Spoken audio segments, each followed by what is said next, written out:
Hello， 我是 Katie， 今天要跟大家分享的东西超级多，多到我没有办法举起来给你们看。就他们现在排在我面前呢，我目测大概有40几样吧，算是我频道有史以来第一次开箱这么多东西。那他们全部呢都是美系专柜彩妆。你听到美系专柜彩妆，不用担心说是不是在台湾会很不容易买到。其实这大概80%以上的东西呢，都是可以在 Co Beauty、Beautylish 或者是 Selfridge 之类能够直寄台湾的网站买到的。这其实大部分都是我自己买的，那只有小部分的东西是 Sephora 才买得到，我就是请代购帮我买的。所以今天呢，只要是你能够在网络上买到的东西，我就会给你连结，所以记得要去描述栏看产品的名称跟连结。好，那因为东西真的非常非常多，所以我今天呢可能语速会比较快，然后废话也会非常非常的少。好，那我们先从底妆类开始，我买一个妆前的精华，这个是 Hourglass 的妆前精华。那我一收到呢，试用过之后发现它保湿效果太好了，好到我没有办法用。我先把它抹开给你们看哦，它抹开就是会这样子一层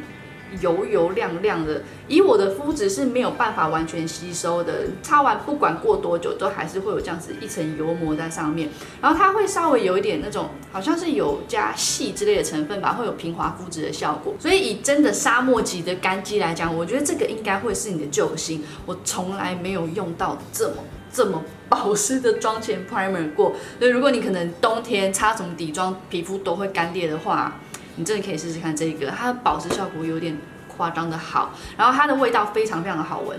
就是这种精油味，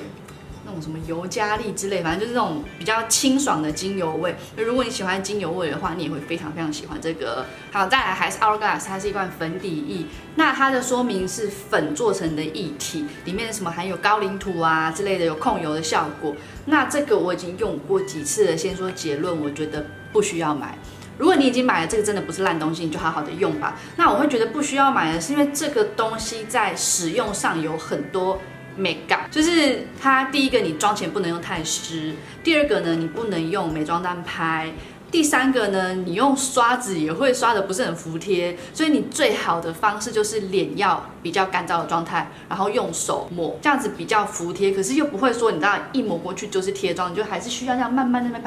拍，然后它终于贴妆之后呢，妆效会很漂亮，它真的是一个很漂亮的雾面，然后遮瑕度呢算是中低度遮瑕，反正它的完妆妆感我还蛮喜欢的，只是太麻烦了，因为它使用上你有太多规定。太多的限制，如果你的脸湿湿的用呢，它就会没有办法，完全没有办法贴妆，就很像有一层粘土浮在水上的感觉。那如果你用美妆蛋去拍呢，它就会完全的起屑，就很像满脸的橡皮擦屑那样子。然后用刷子呢也是没有办法贴妆，我不知道为什么。所以反正如果你已经买了，你就好好用它。那如果你还没有买呢，我是觉得你不需要买一个这么麻烦的东西来让你的上妆变得非常非常的复杂。所以这个东西啊，真的是会让人有一种又爱又恨的感觉。再来遮瑕膏，我买了这两个。第一个，我们先来看 Laura Mercier 这一支，这你在台湾专柜买得到。刚好那时候我买了之后呢，他们品牌公关也是有发信给我说想要邀约我合作这一支。那我那时候是跟他说我有买，然后我用了之后觉得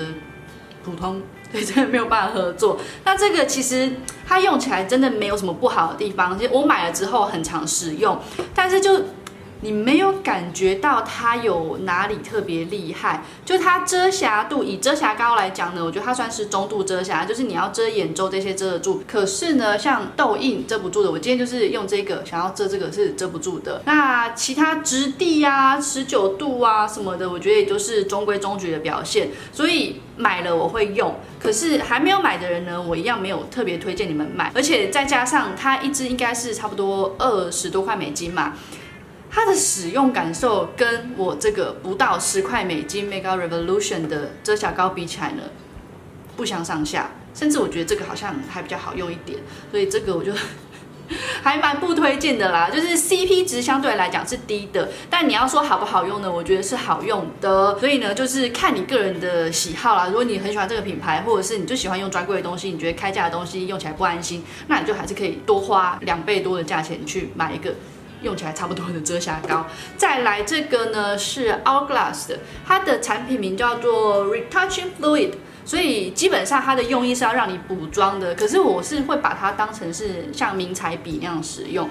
它也算是有一点点遮瑕的感觉。那我会用在可能这边暗沉、这边暗沉的地方。那如果说真的要拿来补妆呢，我也试过，一样，我觉得没有什么特别厉害的地方，就是跟拿迷彩笔补妆是差不多的。所以如果你本身就是爱用迷彩笔的人，你是可以试试看这个。但因为我本身对迷彩笔也没有特别的喜好，所以我觉得我有点搞不懂这个东西，因为它就是迷彩笔啊，然后你补妆也不会说效果特别厉害，像有些气垫粉饼可能补妆补起来就真的超级漂亮，但这个补妆补起来，我觉得第一个没有比较方便，第二个也没有比较漂亮，所以这个你要说它叫做 retouching fluid 的话，好像有点不及格，所以这个我也不推。怎么今天到目前为止都没有特别推荐的东西？好，那因为今天分享的都是专柜的东西啊，就是以专柜跟开价来讲，我对于专柜的要求会比较高，因为第一个它跟开价比起来，那个价格带就是这么大的落差嘛，所以我对东西的期望值也是会有一个落差，所以我给出的心得都是会建立在用价格去做衡量的状况下。那目前前面分享这些东西，我觉得就是对得起价钱，可是我不会说特别推荐你们一定要去购买。好，再来蜜粉呢，我买了2个，都是在美国非常非常红，他们都缺货好一段时间。首先，我们先来看这个 Hourglass 评价超级好的蜜粉。第一个，这个粉啊，它真的很好用，就是它的粉里面啊，你这样子去搓开来看。你把它抹在手背上看，会发现它是有一种微微的丝缎光，然后它粉很贴合皮肤，所以上来你整个皮肤的那个柔焦感跟营造出来皮肤自然的光泽感是非常非常漂亮的。但是它也是有缺点的。第一个呢，它的罐子我不知道是我倒霉买到没做好的还是怎样，你们先听这个罐子的声音。听得出来吗？我这个罐子是很卡，就是很不好开合的。就是你们听一下正常的哦，正常这样子很顺的，这样子就开合了，就是顺畅的声音。然后跟这个很卡，你们听到就是一直整个在摩擦的感觉。我觉得以它的价钱，这个才大概10.5克，然后它好像将近50块美金哦。以它的价钱，这样子的罐子，我觉得是不合格的。再来，它出粉口呢是长这样，非常非常的漂亮。你在用的时候，真的会有一种很奢华的感觉。可是我觉得这样子的出粉口啊，就是噱头大于实用，它没有比一般的这样子筛网的好用。不管是要用粉扑，或者是你要用刷子，都是用筛网的会比较方便。所以它的包装我其实不是很喜欢，但粉我真的是非常非常的喜欢。所以就是看你接不接受这样子的包装吧。然后这个开盖的，我希望是我买到制作不良的啦。如果是每一罐都这样，我觉得真的超掉漆的。我如果事前知道这个罐子会这么难开合的话，我真的不会买这一罐。然后再来第二个，这个缺货超久，贝卡的水蜜粉，我那时候应该是等了1个多月才买到吧。这个跟 Hourglass 比起来呢，我就不是那么推荐了。它真的是水做的蜜粉哦，很神奇，就是拍在手上会有一种凉凉的感觉，然后它就会化到你的皮肤上。但这个呢，跟前面这个粉底有一样的问题，就是它使用上有太多需要注意的地方，就是它不能用刷子上，它用刷子上呢会跟你底下的粉底结块，我不知道为什么用刷子上就是会这样。那你最好的上妆方式呢，就是要用沾湿的美妆蛋，可是应该不是每个人都习惯用沾湿的美妆蛋来上蜜粉，所以这个呢，在它的妆感没有说特别令人惊艳的状况下，那你还要用这么特殊的方式来上妆，所以这个我是没有特别推荐的。但再比较给你们看一下，像这个正常的盖子，你看我就这样轻轻的划一下，它就盖好了。但是这个很卡的盖子，就是我就需要你知道很完美的盖好，然后再这样子一个一个慢慢很紧的转下来。如果这一罐10块美金，我绝对不会骂它的包装，但这一罐将近50块美金，然后它又只有10克，它包装做成这样。那很生气耶，你就觉得很像买到一个爱马仕的包包，但它拉链是卡的，你会满意吗？当然不会嘛，对不对？所以这个包装大扣分，但是里面的粉质呢，我觉得真的是非常非常棒的。好，这应该是我频道第一次开箱介绍了这么多东西，然后到目前为止还没有一个激推跟你们说我好喜欢一定要买的东西，终于出现了。它是 Kevyn Aucoin 的3色盘。这个你看一下，它非常非常的漂亮，这种渐层色的。然后你乍看之下会觉得，它就是一个3块的大彩盘嘛，其实它是一个个独立的迷你盘。那它里面呢有这个是定妆，还有打亮跟腮红，还有古铜粉。那像这个定妆呢，它是有点象牙白，它白的还蛮明显的，我刷给你们看哦。那就是有一道白嘛，这个粉啊，我觉得特别适合用在做眼下的定妆，因为通常眼下我们会想要提亮嘛，就这边会有泪沟啊、黑眼圈什么的，眼下会想要提亮，可是你又不能用有珠光的东西，这样会放大这边的毛孔，所以像这种雾面珠光白的提亮粉呢，你就特别适合用在这边做定妆。然后打亮这一盘呢，它的光泽是非常非常细致，可是低调的，所以如果你是喜欢这种很自然低调光泽，你看一下。它是有珠光的哦，可是珠光非常非常的细致，不显毛孔。那这种啊，就非常适合日常，可能上班上课，你不想要别人就看到你脸上一道打亮在这边的时候使用，或者是像你这边如果有毛孔或者是什么皮肤有纹理呀、颗粒啊，很适合这种比较低调、非常细致的打亮，这样才不会一刷上打亮你整个皮肤这边感觉非常粗糙。最后这个古铜粉跟腮红的颜色啊，我非常非常喜欢，我现在刷给你们看哦。它这个古铜粉是稍微偏红的。要拿来当修容，我觉得是太暖色调了，可能会有一点很像脏脏。可是你要放在这边当成着色腮红，是非常非常漂亮的。然后因为它是渐层色啊，所以它中间的部分呢其实是粉色的，你们看一下，算是那种梅子色的粉。所以光是这一盘它就是有2种颜色的腮红，再加上前面有定妆跟打亮啊，这一盘我记得好像也是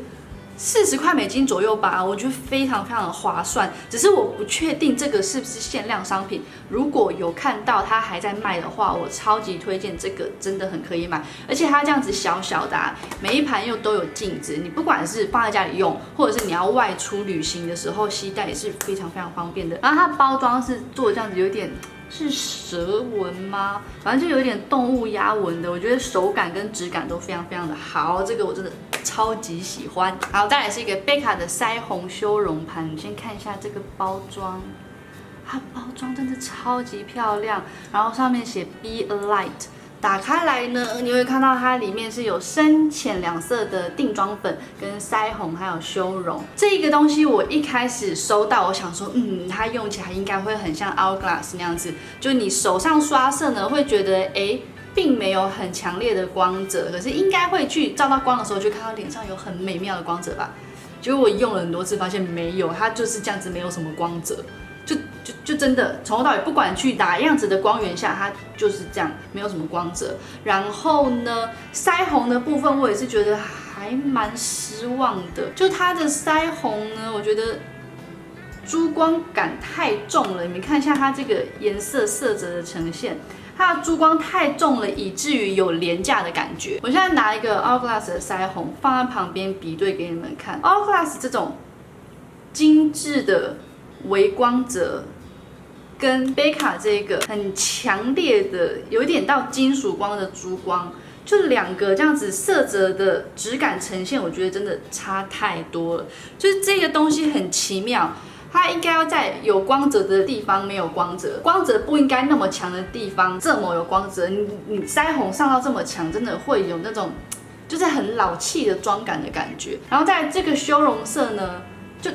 好，它应该不算是修容，就是洋人他们爱用那种古铜粉嘛，它就比较暖色调的古铜粉。那我要用来当修容，我是没有办法的。所以这一盘呢，有可能是我一开始对它的期望值太高，因为就觉得它一定会用起来跟 Hourglass 非常的像，结果实则不然。再加上它是专柜品，我对它的期望又会再提升一点，所以收到之后会觉得它不符合我的期待，就有点失望。所以这一个呢，我也是没有说非常非常推荐的。好，再来这个东西怎么样？先看包装。如果真的是一个非常容易被包装吸引而买一个东西的人，那这个是 Glam Glow 出的打亮盘。那它包装非常特别，上面是有点那种橡胶材质，就看起来像巨大的橡皮擦。然后里面打亮颜色呢，就是一个偏白的香槟跟一个蜜桃色，还有一个算是 bronzer 的颜色。那这一格很奇妙，它看起来是偏白的香槟色嘛，但用起来很奇妙哦，是有一点点带粉感的偏光色，上起来它的亮度真的非常非常的高，可是它却没有那种很多闪粉在里面，就很适合你不喜欢颗粒感，可是你却想要很亮的打亮的人。那它里面虽然有偏光，我自己其实不喜欢偏光的打亮，它虽然有偏光，可是用起来是很自然的，不会有那种一道粉蓝光在那边。像我今天脸上的打亮啊，就是这个。上在脸上是很亮，可是相对很自然的那种光泽感，就完全没有那种颗粒或者是显得皮肤粗糙纹理的感觉。然后它的偏光也是微微一点点恰到好处的粉红光，这个的颜色我真的非常非常的喜欢。然后呢，它的蜜桃色我觉得就比较没有那么打亮的效果，因为它就没有很亮。可能如果你的皮肤是小麦肌的话，会比较适合，或者是你可以拿来当成是眼影的主色。再来最后这一个呢 ，bronzer 的颜色，它也是非常非常的漂亮，就是它这一盘的粉质啊，都很绵密、很细致，然后贴肤性都很高。那我今天是用这个颜色呢，扫在我脸的边边。就我觉得夏天啊，你用这种有光泽的 bronzer 放在脸的边边，让你整个脸充满一种就是太阳洒下来那种健康的光泽感，会让人觉得这个人的五官啊、脸部是很立体，然后很运动的感觉，就不是整个很白皙，让人会觉得好像有一点点弱那种很苍白的病容感。像这样子，我觉得整个脸上是有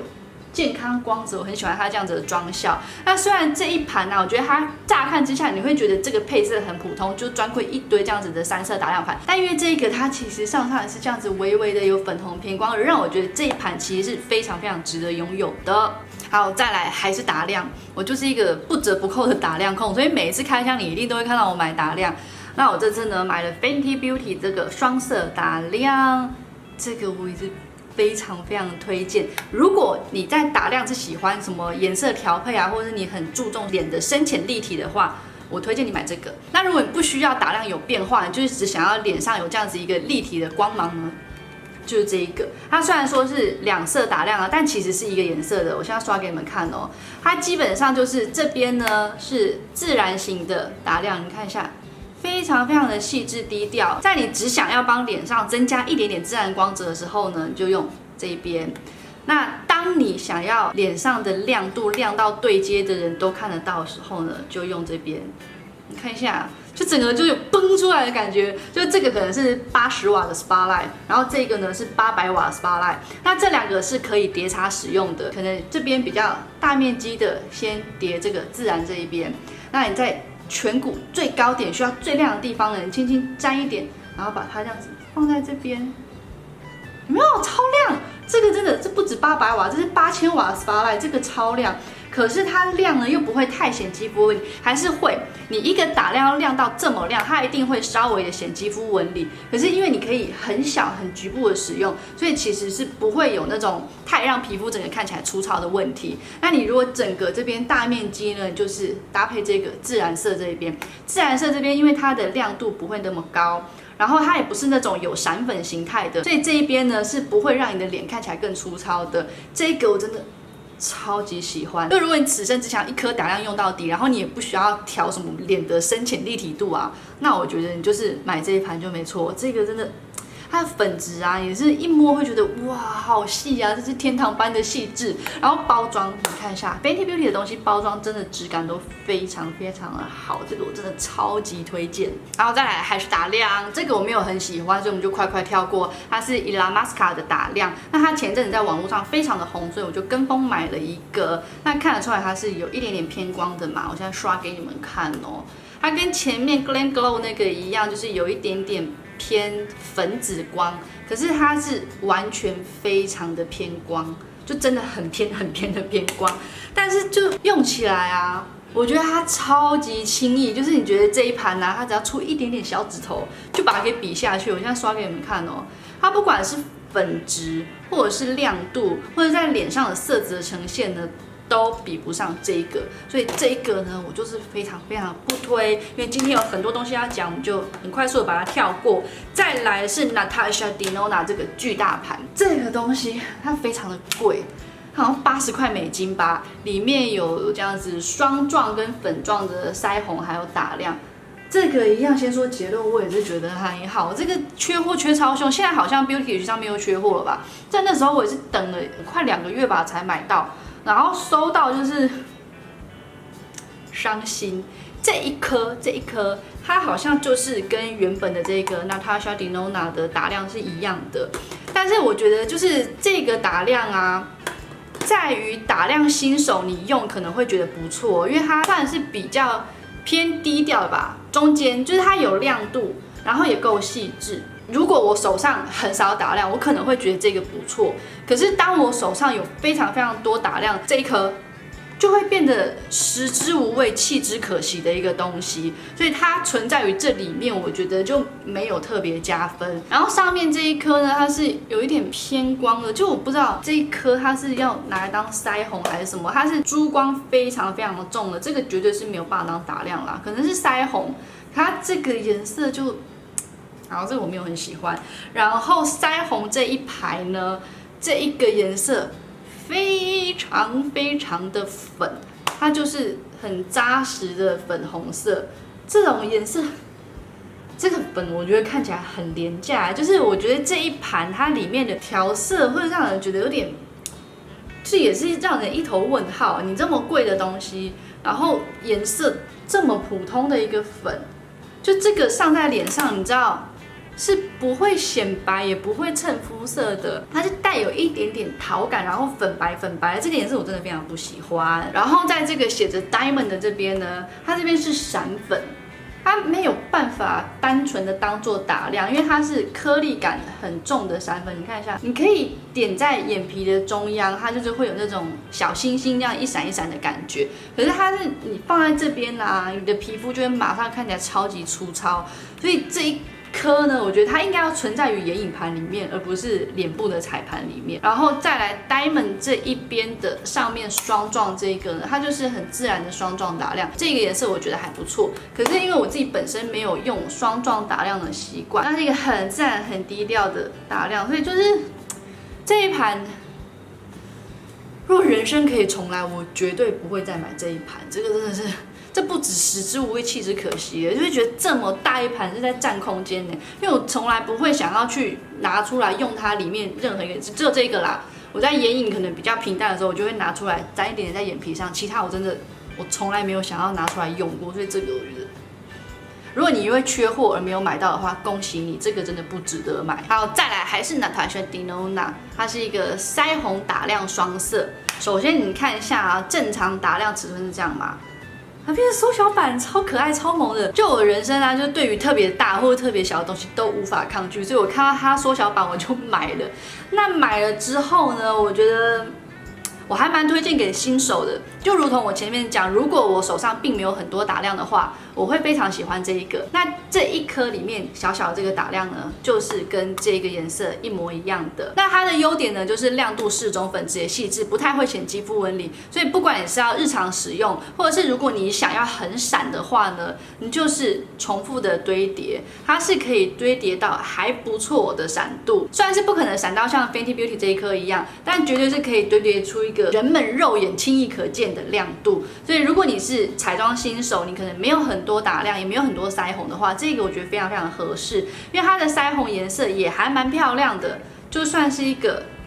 有点那种蜜桃色，然后也是有珠光，它珠光是那种金色的细砂亮粉，所以上在脸上呢会有那种自然运动过后的健康光泽，所以这个颜色我觉得还 OK。可是如果你的手上有非常非常多腮红，我觉得这个是很轻易的被取代。所以你跟我一样是彩妆控，你抽屉已经满满的彩妆品了，我觉得你就不需要买这个。可是如果你是彩妆新手，想要买一个品质还不错，然后又使用度很高的东西，这个我是非常非常推荐的。好，再来依然是 Natasha Denona 这一盘呢，我先承认我是因为包装而买的，就这颜色好漂亮哦。然后那时候买之前我已经看到网络上有不少的负评，但是我就是觉得这一盘真的包装太漂亮，然后配色我也蛮喜欢的，所以就还是执意的买下去。然后我收到就是一阵后悔，真的超级后悔，真的很贵，好像又是100块美金吗？反正 Natasha Denona 的东西都超级贵。然后这一盘你知道，就是它粉质、它粉质就是让人生气，它很硬，然后取粉不是很容易。那在刷色的部分，你们看一下哦，就它的显色度，你会让人以为好像买到日系眼影，可是它又没有很好，你看就整个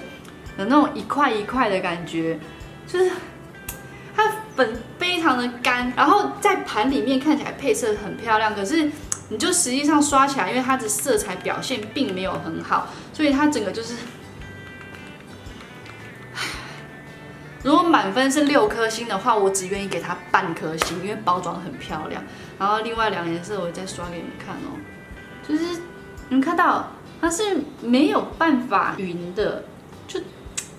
真的很莫名其妙，这个真的超级莫名其妙。然后 Natasha Denona 眼影有名的是珠光色嘛。可是这里面的珠光色，我就觉得好像也没有说让人特别哇的感觉，可能是因为最近有太多眼影盘都很厉害了吧，所以这里面的珠光色也就让人觉得说，还好而已。然后再加上它的价钱，然后雾面色又全部那么掉漆啊，这一盘真的，虽然这一盘应该也没有什么人会想买吧。第一个它那么贵，它第二个就是在网络上评价已经很差了，所以我就纯粹买来让自己当炮灰的。再来是一个我非常非常喜欢，我上次爱用品有分享的 Kat Von D的渐层腮红。我们先赞叹一下这个颜色有多漂亮，这个整个看起来就是夕阳，你不觉得吗？它就是一个夕阳，然后这边呢太阳的中心，一个渐层过来呢变成那种金色的余晖打亮。你们先看一下这个太阳中心的颜色，你们这样可以感觉出来粉质吗？前面那个 Natasha Denona 的眼影完全一个抹不匀。这个你看粉质细致贴肤，然后上来这样子搓一搓，整个那个云的柔雾感，然后带着微微的丝缎光。它虽然说这边是雾面的，可是它上起来是有微微的丝缎光，你会显得皮肤的那个光泽度非常漂亮。然后在比较中间的过渡色是这样子，你可以搭配使用。可能你全脸呢是先这边刷中间这个颜色，然后在你想要特别深，可能是这边的位置呢一点点的点上这个深色，再来呢最旁边那个。夕阳边界的那个夕阳余晖色呢，是这样子，有点打亮的效果。你可以大面积的扫在这边，让你整个苹果肌提亮，或者你可以一点点扫在颧骨这边，让你整个脸看起来比较立体。这一盘呢、真的超推，这个好漂亮，它颜色太漂亮，而且真的很适合夏天。我现在脸上的腮红就是用这个我真的超推。如果要说今年目前为止我买到最喜欢的腮红啊。就是这一个，再来呢还是 Kat Von D， 这个是它的修容饼，我的色号是 Light， 我之前好像已经有买过 Medium 了，就是它一开始只有出一个色号是 Medium， 后来又出了 Light 跟深色的吧。那这个 Light 呢，真的非常适合我们偏白肤色的人，不管是拿来做修容或者是鼻影啊，都超棒。我收到这一盘之后呢，我就没有再用其他的东西画鼻影了，这个超级方便，就拿一个稍微有一点点松松的，像这种晕染刷，然后这样。沾个2、3下，稍微掸掉一点余粉，然后在这边这样画，就是超级自然的鼻影色，真的非常自然，因为它颜色非常非常刚好，不会太深，不会太浅，你不会说画上来之后看不到东西，那也不会说一画上来就太重无法挽救，所以这个我觉得你不管是新手、老手、专业、业余。都需要拥有这一颗，这个真的太好用了，它真的是名不虚传的好用。然后拿来做修容也是有效果，就是你整个脸的那个阴影度，我今天脸这边修容就是用这个真的是。让你发现修容的美好就是这一颗，这个我真的大推荐。我录到现在已经录了快3个小时了，所以我知道这支影片又要分成上下集。那我从这边为止，前面上集呢是底妆啊，打亮腮红，下集呢会是一堆眼影盘。一堆真的超多，而且我每一盘都有刷色哦，一堆眼影盘跟一小把的唇彩。那我们就下集再见，记得明天同一时间要回来看下集。